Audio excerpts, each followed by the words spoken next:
Hey, everybody, we're live. Mike, your camera's shaking. You having an earthquake? No, that's just me trembling from the anticipation of talking to you. Weren't you a geologist or something? I was a geochemist, and after that, it was optical oceanography. Huh. I don't know that people know that, but I don't think we should spend our time talking about it. I don't think so either. Um, I will say, is the best low paying job I ever had was working at JPL. It was great. it's funny. I was just joking that I have right now, I have three unpaid side hustles. And one of them ends this weekend. I'm the cookie dad for Oh, my the Girl Scout daughter's cookie. birthday. Yeah, so I'm the What a cookie dad. pusher you turned into, man. Uh, T-ball coach, and vaccine booker. Oh yeah. I've been booking appointments for the teachers at my daughter's school and one other school. So it's my three side hustles that don't make any money but make me feel better about life. They're all very valuable activities. Yes. Hey, speaking of valuable, this really, really, really cool thing happened this morning.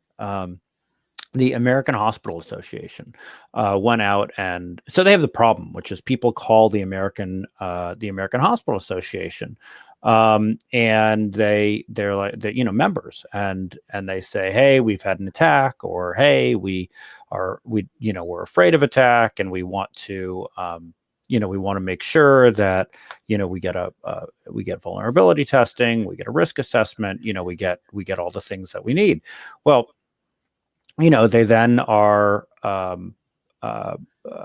they then need somebody to talk to, and how do you find them? And so what they do is the American Hospital Association went out to try to figure out who to recommend, and contacted us and vetted us and went through an RFP process and talked to our references, and sure enough, they picked us, which is great. It's great news.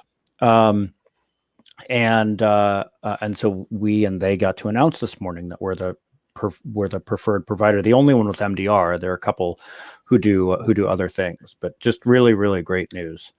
That is Um, great news. And, specifically working with different kinds of organizations that are really critical to the way we live, that's how we roll. So good job getting that over the line, because I know you had a lot to do with it. yeah, I mean, but I may have had a marketing hand in it. We had other folks on the marketing team, but really, I mean, this is who we are. This is helping medical organizations avoid attacks. It's who we are. So it fits in really well. Yeah. And you've been doing a lot of work with Pisces and had something big happen there. Yeah, there was it was the opinion section in the Sunday's Seattle Times. The story that was above the fold was about sourcing cyber analysts in Washington State, right? Homegrown. And it was written by Stu Steiner, a professor at Eastern Washington University. And yeah, it was good and it was accurate too. There is no better way to teach people about what happens on a network than to sit them down in front of live data being pulled from local government networks. Mm-hmm. It works. Well, it's good to have good to have thing that works. And last we talked, you said Pisces is actually growing.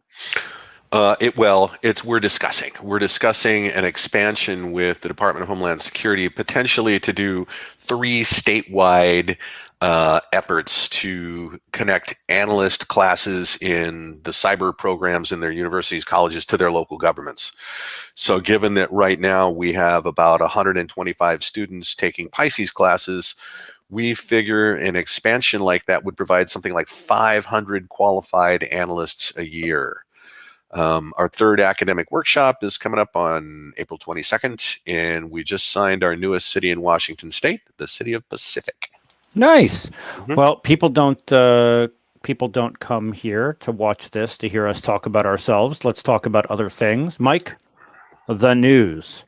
The news.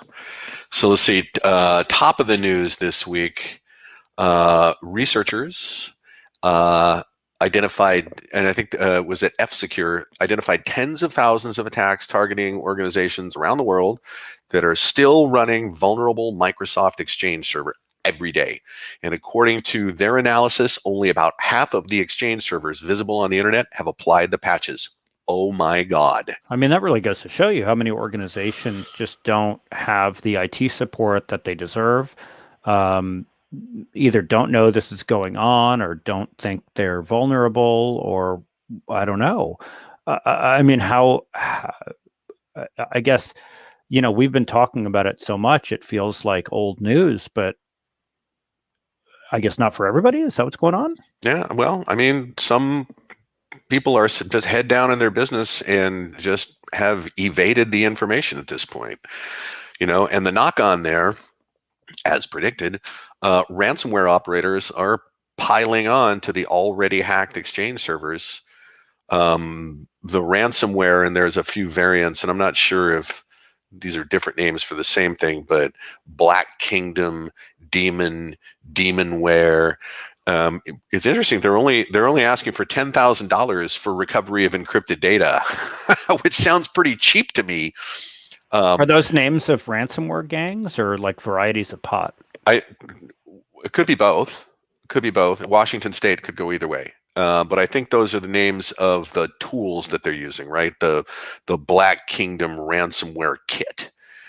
On the other end of the spectrum, though, is Acer Computer. They are being extorted for $50 million, which is a new record. And you see how I pivoted to ransomware there away from Exchange? You guys call that a segue? Is that what that is? Okay. So they're extorting him for $50 million, which is a new record. Yay. Although the Revel gang, they did offer a 20% discount if Acer paid the ransom by Wednesday this week, which I'm pretty sure didn't happen. Well, so actually, let's just do quick math here. If I'm a criminal, I can pay, what'd you say earlier, $10,000? Mm-hmm. And I can make millions? I mean, the size of ransom... No. They're asking for $10,000 to give you your Exchange server back. Okay, right? Which seems like a really low ransom, given that on the other end of the spectrum, there's this $50 million, demand being made. But, that's kind of a sign of the times, right? These numbers are just all going up. Yeah, and not all of them reported, obviously. I mean, that's right. And whether people are truthful about what they pay or not pay, it's a question. But I mean, the news that I read in the blast this week is that the size of the ransoms is actually going up, right? Right. You actually read the blast. Wow. Yeah, a company called Unit 42 found that the average ransom paid by organizations nearly tripled, from about $115,000 to more than $300,000. So that's the average ransom paid, not the initial demand, which is generally negotiated down. So with all these numbers ticking up, this whole ransomware extortion thing, we're not going to get past this without, in my view, government action. And these a-holes, these ne'er-do-wells, these bad people are going after schools. Yeah. Oh, man. Schools, and there's also a big uptick in manufacturing, right? But this week it was Park Hill School District in Kansas, Maricopa County Colleges in Arizona, also the Lafourche Parish Sheriff's Office, which is potentially as dangerous as attacking a hospital because of the threat of loss of life, right? If you snarl communications for law enforcement, very bad things could happen. I think, to me, the most interesting story of the week, though, in the ransomware swim lane, is that insurance companies are being targeted. First, to get inside and find out who their cyber insurance customers are, which are then attacked because the bad guys know the victims are covered for payout. Then, after exhausting the victim list, the insurance company itself gets cybered. Wow. And let me just say, as a capitalist country, we should be marveling at the effectiveness at this business model for driving revenue. This is just astonishing. I don't know that we need to marvel at it, but, the criminals certainly know what they're doing. And I also want to bring up, we've done a bunch of ransomware events, and there's another one today. In what about 3 hours from now, 3.5 hours, noon Pacific. We're going to do a panel with Mike and Fred and talk about the things that people need to do, the things that they miss doing and preparing. And it's going to be good. And I say that because Mike Hamilton will be there. Because you're going to moderate and keep me on track. That's why it'll work. So, every week we also talk about what countries are cybering each other. Mm-hmm. So, nation state, most of the news about governments and things this week are about our federal government and the changes that are coming in terms of the authority that's given to the Department of Homeland Security and CISA, right? And so they will now be able to monitor federal networks internally rather than at the perimeter, which to me seems like a revelation they could have come to a long time ago. Watching the perimeter and alerting when you're being scanned from another country is a day of the week ending in Y. It's no big deal, and it creates a lot of noise to sort through, which is probably what they've been doing. It's good for early warning, but not to detect when your preventive controls have failed and someone is inside your network. So that's good. And then a whole lot more, and I love this term, cyber rattling. Isn't that great? We keep telegraphing. No, it's not. No, well, I didn't make it up. So does that make it better? We blame you. No, we blame you now. Not mine. We keep telegraphing that Russia's going to get it, and no one really knows what that means. So, personally, I hope we mess up their next election. Yeah, maybe they'll elect. Well, never mind. I'm not going to go there. No, I was going to go a very, very, very dangerous place. Mm-hmm. What about China? Let's go to the other side. Are we talking about cybering them? Probably, but there's nothing out in the open yet. There's no, threats the way we're kind of, tacitly threatening Russia. But yes, the Biden administration has 2 countries to deal with for these events that have ripped the cover off how vulnerable we are with our dependency on technology. And one last thing on the huge events, Shell Oil is the latest Excellion victim. They had some documents stolen, right? Poached from the vulnerable Excellion server. And they're downplaying the severity of this, but oil companies hold information closely. So we don't really know, and we will likely never really know what got poached there. And somebody just sent me a note. To be clear, my joke was about Russia maybe electing one of the folks who's been poisoned or allegedly poisoned or whatever. Allegedly almost died. Yeah, somebody sent me a note and said, "Who'd you mean?" Yeah, anyway, but hey, let's not talk about that. Last week you talked about the UK. Threatening to go, all missiles and nukes if a cyber attack happens. That hasn't happened in the last week, so that's good. That is good. What they said was the language was something like, if a cyber attack rises to the same level of something like a use of a bioweapon or something like that, and it causes the same type and amount of disruption. They seem pretty serious. There's been a lot of legislation coming from the UK regarding how they're going all in with cyber operations being a major part of every branch of the service. And speaking of the UK, it was also reported this week that Russia has been targeting Royal Air Force jets by jamming their communications during takeoff. Dang. So the Brits, on the other hand, they're passing all this legislation saying that we're cyber is the way we're going. But then they call this jamming sub-threshold activity that won't start a conflict, but is very bold, and I'm sure they're very irritated about this.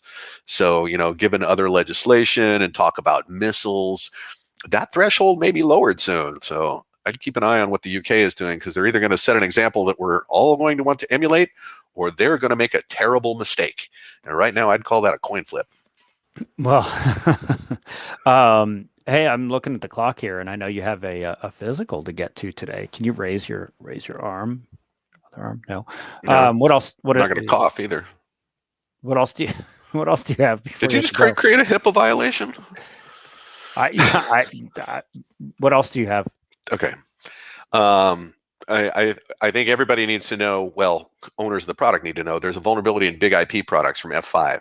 And it has a CVSS rating of 9.8 out of 10. So if you use F5 products, get patching now, because don't be the next wave of Exchange compromise. There's also a bogus Clubhouse app out there that's actually a credential stealer.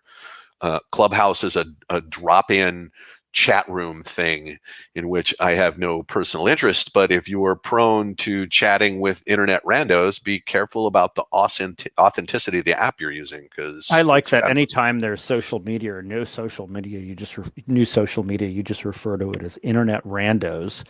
I just, Mike, you are just not hip. I just want you to know that. I drink PBR, if that helps.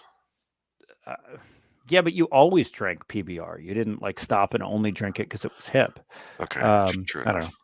You heard about the hipster who burned his lips on the coffee because he drank it before it was cool? All right. Yeah, that's my Seattle joke. Okay. Anything more on the activism that's been popping up? Speaking of the social media, like oh yeah, we were talking about that, huh? Mm-hmm. What was the name of the camera? Verkada, the camera company. The woman behind that has been indicted, although she would need to be extradited in order to do anything about this, and in part for compromising computer systems at the state of Washington, which I didn't even know about. I'm wondering if that, some of the cameras were at state of Washington and that's what they chose to use, but we'll see what happens there. I don't think anything's going to happen. Another site has been hacked, though. This time it's guns.com. And the membership, their contact details, their buying history, and some private messaging all got lifted. So this is going to keep happening.